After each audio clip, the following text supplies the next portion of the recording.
जय माता दी। जय मां कामाख्या।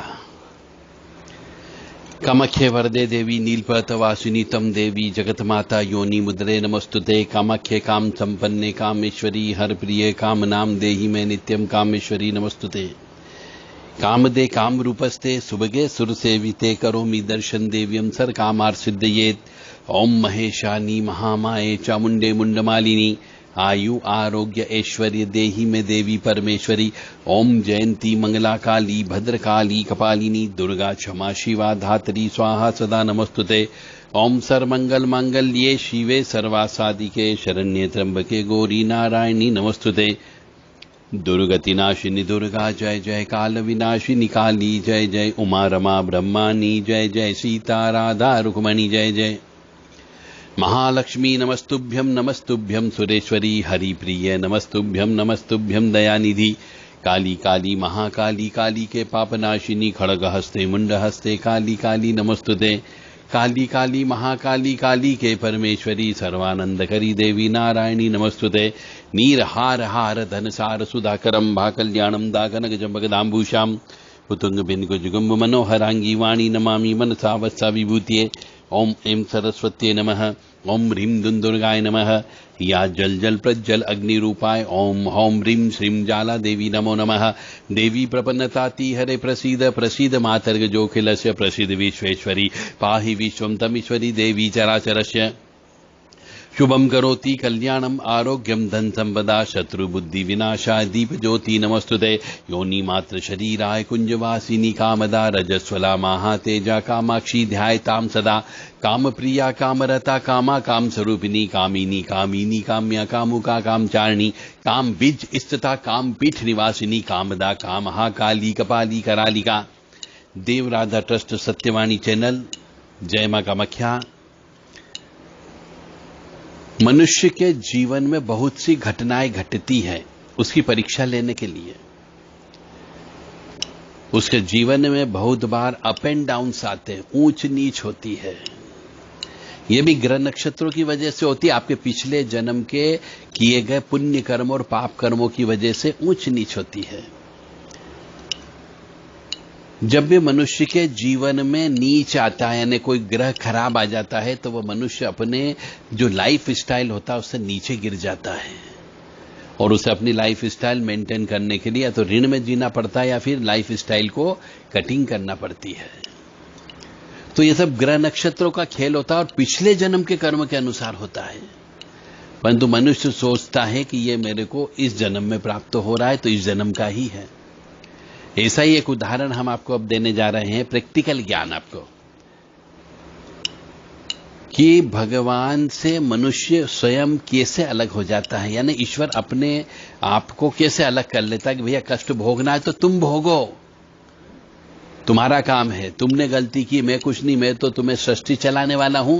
तुम जैसे कर्म करोगे वैसा फल भोगोगे। चाहे अच्छे कर्म करोगे तो मैं अच्छा फल दूंगा, मैं कुछ नहीं करता, मैं सिर्फ देख रहा हूं कि तुम क्या कर रहे हो। चलते चलते कितनों को मसलते हो और चलते चलते कितनों को प्यासे को पानी पिलाते हो और चलते चलते कितनों को रोटी पानी देते हो और चलते चलते कितनों की आत्मा दुखाते हो।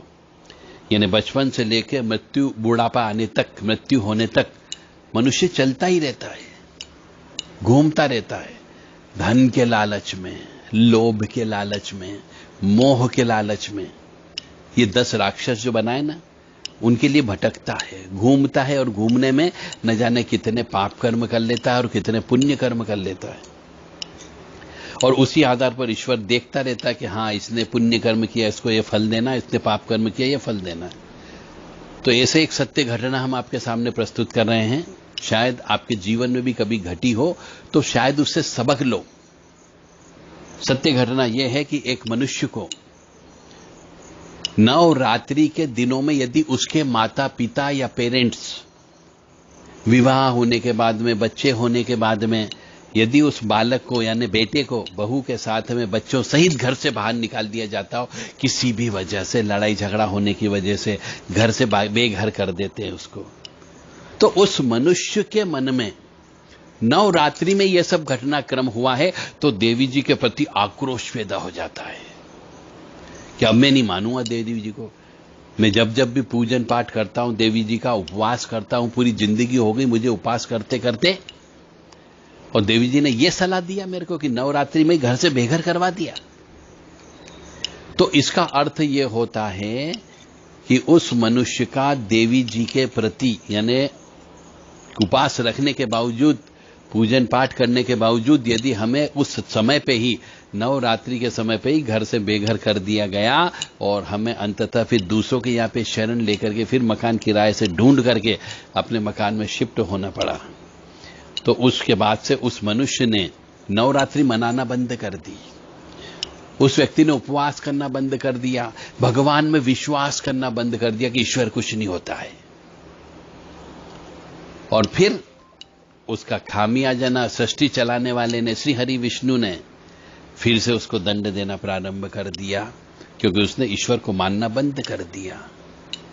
और जब व्यक्ति ईश्वर को मानना बंद कर देता है तो फिर वो ईश्वर की पूजा नहीं करता, वो आस्तिक के बजाय नास्तिक हो जाता है। और जब नास्तिक हो जाता है तो वह फिर धर्म के अनुकूल आचरण नहीं करता, मतलब धर्मानुकूल आचरण नहीं करता, तो फिर उसको कष्ट की प्राप्ति होने लगती है। फिर अगली सजा क्या उसको मिलती है कि उसके परिवार के अंदर या तो उसकी पत्नी और उसके बच्चे अचानक अकाल मौत मर जाते हैं।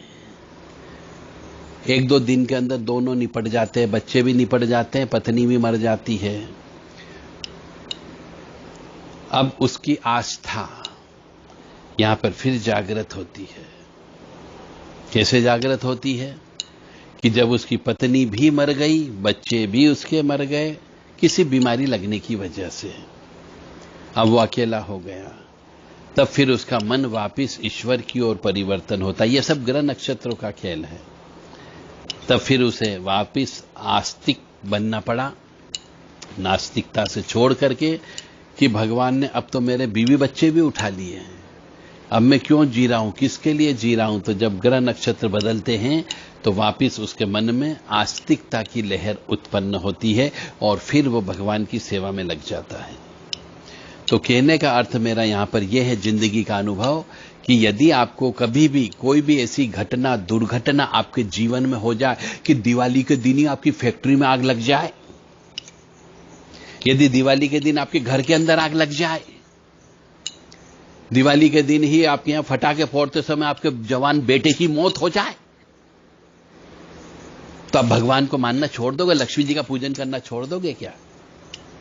बिना लक्ष्मी का पूजन के फिर आपके पास लक्ष्मी नहीं होगी। फिर तुम लक्ष्मी जी के हाथ ही मत लगाओ, मत कमाओ कि मैं नहीं कमाऊंगा, तुमने मेरे जवान बेटे को ले लिया।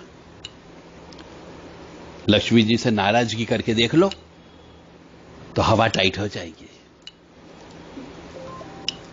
तो जीवन की सच्चाई पर चलना सीखो कि यदि कोई व्यक्ति होली पे मर जाए, यदि कोई व्यक्ति दिवाली पे मर जाए, यदि कोई घटना, दुर्घटना आपके जीवन में किसी विशेष तिथि, त्योहार को हो जाए, या महाशिवरात्रि, बहुत सी जगह देखते हैं महाशिवरात्रि के दिन किसी के साथ दुर्घटना में मृत्यु हो जाती क्योंकि भांग पी लेते हैं, दारू पी लेते हैं, तो क्या शिव जी को मानना बंद कर दोगे? अरे परमपिता परमात्मा है, उसे मानना छोड़ दोगे तो तुम्हारी जिंदगी तो ऐसे ही नरक हो गई। तो मेरा सबसे यह कहना है कि यदि आपके भी जीवन में, किसी भी परिवार के जीवन में, किसी के साथ भी तीज त्योहार पर, किसी भी ईश्वर के जिस दिन खुशियां मनाई जाती हो उस दिन यदि कोई ऐसी कोई घटना, दुर्घटना घट जाती है जिसमें किसी की मृत्यु हो जाती हो, आग लग जाती हो, घर से बेघर हो जाते हो, कोर्ट केस हार जाते हो, या जिससे भयंकर नुकसान हो जाता है, तो क्या उस दिन उस देवी देवता के साथ नफरत करना बंद कर दो। ऐसा नहीं होता है। ईश्वर है क्योंकि आपको उसने सांसें दे रखी है, ईश्वर है क्योंकि आपके पेट में अन्न जा रहा है, ईश्वर है क्योंकि आप जिंदा हो, ईश्वर है क्योंकि आप पागल नहीं हुए हो, अभी हाथ पैर सही सलामत है, लूले लंगड़े अंधे गूंगे नहीं हो। तो भगवान का शुक्र करो कि उसने तुम्हारे हाथ पैर नहीं तोड़े, अन्यथा ट्रेन से गिर करके हाथ पैर कट जाते, तब पता लगता कि ईश्वर है कि नहीं है। बात जरूर कड़वी है, परंतु ईश्वर के साथ नफरत करना बहुत भारी पड़ेगा। इसलिए ईश्वर से नफरत मत करो। ईश्वर के प्रति तो समर्पण किया जाता है, सर्वस्व समर्पण कर दीजिए। उसके बाद जितनी जरूरत हो उस हिसाब से जिए, चाहे हंसी हो, चाहे खुशी हो, चाहे रोना हो, चाहे धोना हो।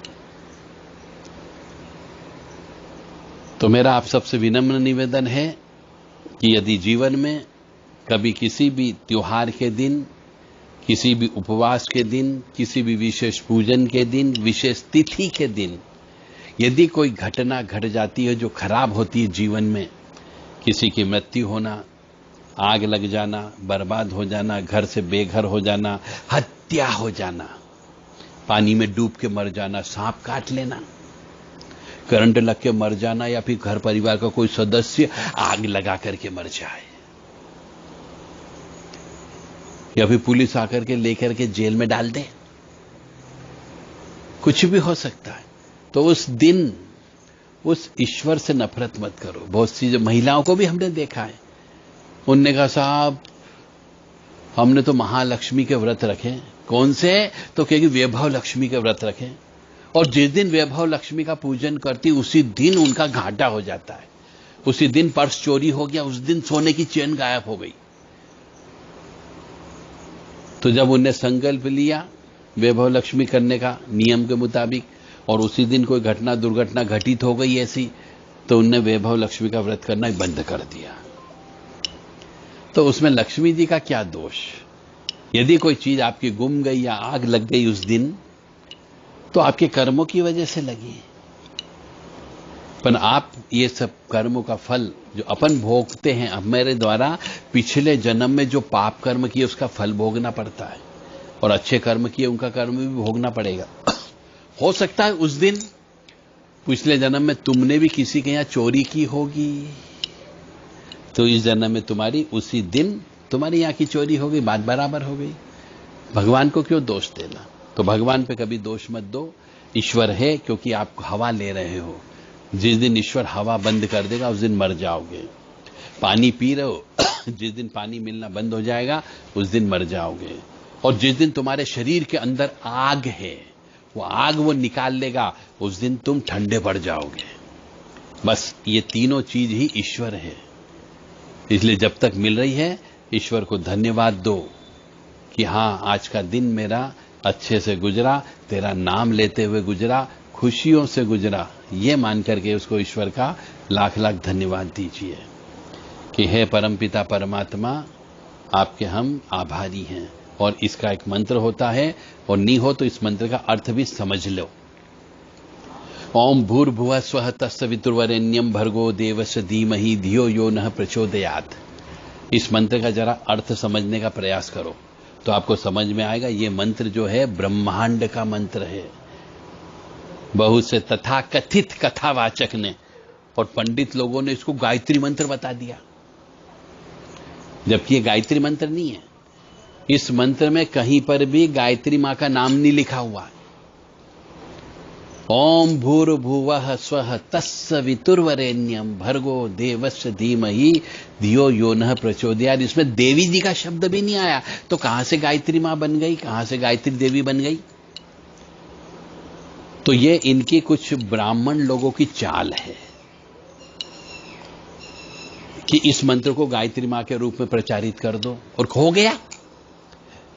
जबकि ये ब्रह्मांड का मंत्र है। इसलिए सूर्यनारायण भगवान के दर्शन करते समय जब सूर्यनारायण भगवान लालिमा लिए हुए होते हैं सुबह सुबह ब्रह्म मुहूर्त में, उस समय इस मंत्र का जप किया जाता है, क्योंकि सूर्यनारायण भगवान में ही आग है, जो आग हमारे शरीर में भी दौड़ रही है, जिससे हम जिंदा हैं। तो ये ब्रह्मांड का मंत्र है, इसलिए इस मंत्र को जप करो। ओम भूर्भुवः स्वः तत्सवितुर्वरेण्यं भर्गो देवस्य धीमहि धियो यो नः प्रचोदयात्।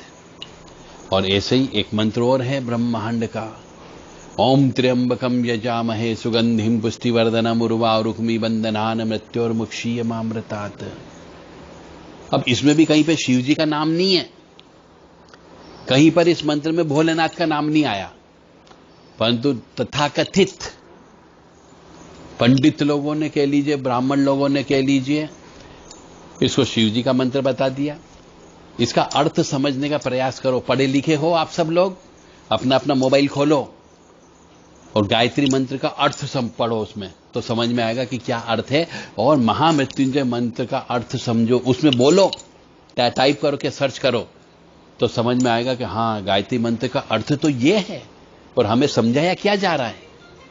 ऐसे महामृत्युंजय मंत्र को अलग बताया जा रहा है और उसका अर्थ कुछ और ही हो रहा है। तो इसलिए अपनी कान भी खुले रखो और आंखें से भी खुली रख करके जरा धर्म कर्म का काम करो और धर्म कर्म को समझने का प्रयास करो। गहराई में जाओ तो वास्तव में आनंद मिलेगा, और जब आनंद मिलता है तो परमानंद भी अवश्य मिलता है, और जब परमानंद मिलता है तो आपका ईश्वर से मुलाकात अवश्य होगी। इसलिए परमानंद की प्राप्ति होनी चाहिए, और आनंद प्राप्त करने के लिए इस मन कर्म वचन को परमानंद में विलीन करना पड़ता है। और इसके लिए टेंशन फ्री होकर के दुर्गति नाशिनी दुर्गा जय जय, काल विनाशिनी काली जय जय, उमा रमा ब्रह्मानी जय जय, सीता राधा रुक्मणी जय जय, ये आधे घंटे तक तुम जप करके देखो, प्रैक्टिकल करो, तो आपको पता लगेगा कि आपको उस आधे घंटे में कितना आनंद मिला। बस यही परमानंद है। जय माता दी, जय मां कामाख्या। परंतु भगवान से नफरत मत करो, नफरत करोगे तो नुकसान में ही रहोगे। वो आपको यदि 1000 रुपए मिलने वाला है तो वो सिर्फ 100 का नोट ही पकड़ाएगा। यदि नफरत करोगे तो, और उससे प्रेम करोगे तो जहां 1000 रुपए मिलने वाला है वहां पे वो एक गड्डी 1 लाख भी दिलवा सकता है। इसलिए प्रेम करो।